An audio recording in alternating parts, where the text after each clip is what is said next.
Hello everyone, and welcome back to our channel, where we unpack the truth behind South Africa's most pressing political developments. If you're new here, don't forget to like, subscribe, and drop a comment below. Your voice matters in our democracy. Today, we are diving into a fiery political controversy that's shaking up Limpopo and reverberating across the national stage. Community leader and outspoken political figure Uyi Shangaan has publicly accused the Umkhonto Party, or MK Party, of being a Zulu Tribalist organization. That's a heavy allegation, and it's not just about name-calling. It cuts straight into South Africa's deepest political fault lines: race, ethnicity, identity, and the future of national unity in a coalition-driven democracy. Shangaan made the explosive remarks during a recent community engagement event in Giyani, where he was addressing local concerns around poor service delivery, economic marginalization, and political neglect of the Vatsonga and Vavenda communities in Limpopo. But it wasn't just a conversation about potholes and power cuts. It quickly escalated into a full-blown political critique of the MK Party, which has been gaining significant ground ahead of upcoming municipal elections. According to Shangaan, the MK Party, led by former President Jacob Zuma, is hiding behind the mask of national unity while promoting a narrow, Zulu-first agenda. The MK Party presents itself as a national savior, Shangaan said, but its leadership, its rhetoric, and its support base are all rooted in Zulu nationalism. It's not a party for all South Africans, it's a Zulu tribalist organization pretending to speak for the whole country. That accusation has sent shockwaves through the political arena. The MK Party has grown rapidly since its formation, especially in KwaZulu-Natal, where Zuma remains immensely popular. The party taps into the legacy of the original Umkhonto the ANC's armed wing during the liberation struggle. But critics argue it's becoming more of a regional political force than a truly national one, and Shangaan's remarks give voice to those concerns. The MK Party, of course, did not take this lying down. Party spokesperson Lamilo Ndlela came out guns blazing, calling Shangaan a desperate regional politician trying to claw back relevance. The MK Party is a home for all South Africans who feel betrayed by the ruling elite, Ndlela said. We are not a tribal party, our support crosses racial and ethnic lines. Shangaan's comments are not only misleading, they are dangerous. But let's unpack that. Is there any truth to the tribalist label? And why does this debate matter now? To understand this, we need to look at the broader political landscape. South Africa is entering a period of volatile coalition politics. No single party holds unchallenged power anymore. The ANC is bleeding support, the DA is struggling to break new ground, and new parties like MK are hoping to fill that vacuum. But with that comes new risks, including the re-emergence of ethnic politics.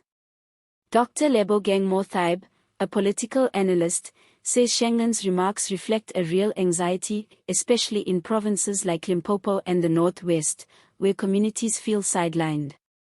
There's this growing fear, Mothaib explains, that newer parties are simply repackaging old ethnic loyalties and pushing them into national discourse under the guise of political renewal. Shangaan is voicing a concern that's often whispered but rarely said out loud. And that concern is real.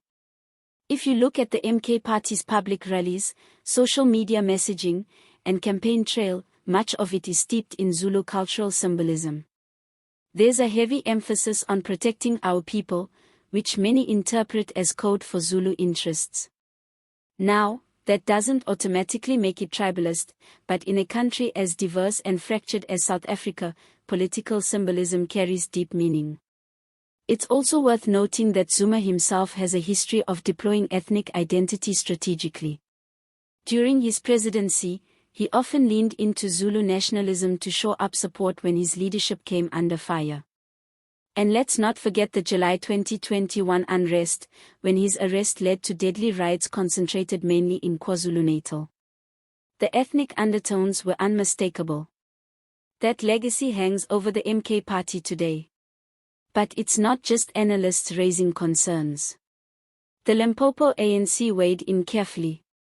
While they didn't outright support Shangaan's harsh wording, Provincial Secretary Ruben Madad's acknowledged the broader point. It is crucial, he said, that all political parties prove they truly represent the whole of South Africa, not just a particular region or cultural group. That's the crux of the matter. In a coalition era, every vote matters, and regional voices like Limpopo, the Eastern Cape, and Mpumalanga are demanding a bigger seat at the table. Shangaan's comments may be provocative, but they're also strategic. By calling out the MK party's Zulu roots, he's trying to consolidate support among Limpopo's Vatsonga and Vavenda voters, who often feel overlooked in national debates dominated by Gauteng and KwaZulu-Natal power players. And that brings us to the core question: is the MK party capable of becoming a true national force, or is it destined to become a KwaZulu-Natal power base with limited reach elsewhere? That's the question voters, especially those in Limpopo and beyond, will be asking as the 2026 local government elections draw closer. But it's not just about the MK party. This controversy shines a harsh spotlight on a deeper issue South Africa has yet to resolve: how to build political movements that rise above ethnic identity without erasing cultural heritage. The tension between representation and unity is as old as our democracy, and it's only becoming more complex in the age of political fragmentation. And let's be honest, tribalism in South Africa isn't new. From the apartheid era Bantustans to post-1994 patronage networks, ethnicity has long been used to divide, to govern, and to manipulate. What makes the MK party debate urgent is the potential return of identity politics at a moment when the country needs solidarity the most. So, what now? Shangaan has lit a match, and the flames of ethnic debate are spreading. Will it burn down bridges or force a long overdue conversation about inclusivity in South African politics? That remains to be seen. But one thing's for sure: the road to the 2026 elections is already proving to be unpredictable, fiery, and deeply revealing about the fractures in our political system. Let us know what you think in the comments below. Is the MK party a unifying force or a regional machine? Was Shangaan right to raise the alarm, or is he stoking unnecessary division? Don't forget to like this video if you found the analysis useful, subscribe to stay informed, and share this video with your community. South Africa's democracy depends on informed citizens like you. Thanks for watching, and as always, see you next time.